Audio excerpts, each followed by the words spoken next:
വനനിയമ ഭേദഗതി ബിൽ പിൻവലിക്കണമെന്നാവശ്യപ്പെട്ട് പ്രതിഷേധ കനൽ സമരം നടത്തി. കർഷക കോൺഗ്രസാണ് കരുനാഗപ്പള്ളിയിൽ ബിൽ ഭേദഗതിയുടെ പകർപ്പ് കത്തിച്ച് പ്രതിഷേധിച്ചത്. സംസ്ഥാന സർക്കാർ വനപാലകർക്ക് വനത്തിന് വെളിയിൽ വെച്ച് ഏതൊരാളെയും വാറണ്ട് കൂടാതെ അറസ്റ്റ് ചെയ്യാൻ അധികാരം നൽകുന്ന നിലവിലെ വനനിയമത്തിൽ ഭേദഗതി നൽകുന്ന ബില്ല് പിൻവലിക്കണമെന്നാവശ്യപ്പെട്ടും കേന്ദ്ര സംസ്ഥാന സർക്കാരുകൾ കർഷകരോട് കാട്ടുന്ന അനീതിയിൽ പ്രതിഷേധിച്ചുമാണ് കർഷക കോൺഗ്രസ് സംസ്ഥാന കമ്മിറ്റിയുടെ ആഹ്വാനപ്രകാരം കരുനാഗപ്പള്ളി നിയോജക മണ്ഡലം കമ്മിറ്റിയുടെ ആഭിമുഖ്യത്തിൽ ബിൽ ഭേദഗതിയുടെ പകർപ്പ് കത്തിച്ചുകൊണ്ട് പ്രതിഷേധ കനൽ സമരം സംഘടിപ്പിച്ചത്. Block Congress president advocate K A Jawad പ്രതിഷേധ സമരം ഉദ്ഘാടനം ചെയ്തു. ശശീന്ദ്രന് വനംവകുപ്പിന്റെ പ്രവർത്തനം നടത്താനൊന്നും സമയമില്ല.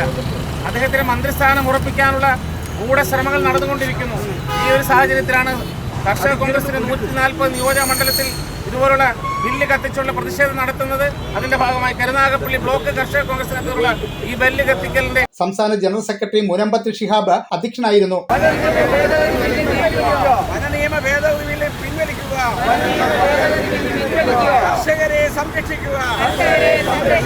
സംസ്ഥാന ഭാരവാഹികളായ മാരാരിത്തോട്ടം ജനാർദ്ദനൻ പിള്ള, കയ്യാലത്തറ ഹരിദാസ്, ജില്ലാ ഭാരവാഹികളായ V K Rajendran, Bini Anil, Johnson Kurippilayil, മത്സ്യത്തൊഴിലാളി കോൺഗ്രസ് നിയോജക മണ്ഡലം പ്രസിഡന്റ് പി വി ബാബു, കർഷക കോൺഗ്രസ് നിയോജക മണ്ഡലം ഭാരവാഹികളായ ഡി വിജയൻ, കുറ്റിയിൽ ഷാനവാസ്, മണ്ഡലം പ്രസിഡന്റുമാരായ സന്തോഷ് ബാബു, സലിംകുമാർ കളരിക്കൽ, പൊടിയൻ, കർഷകരായ അലി, രാമചന്ദ്രൻ, നന്ദകുമാർ, ഷാജഹാൻ വാഴത്ത് തുടങ്ങിയവർ സംസാരിച്ചു.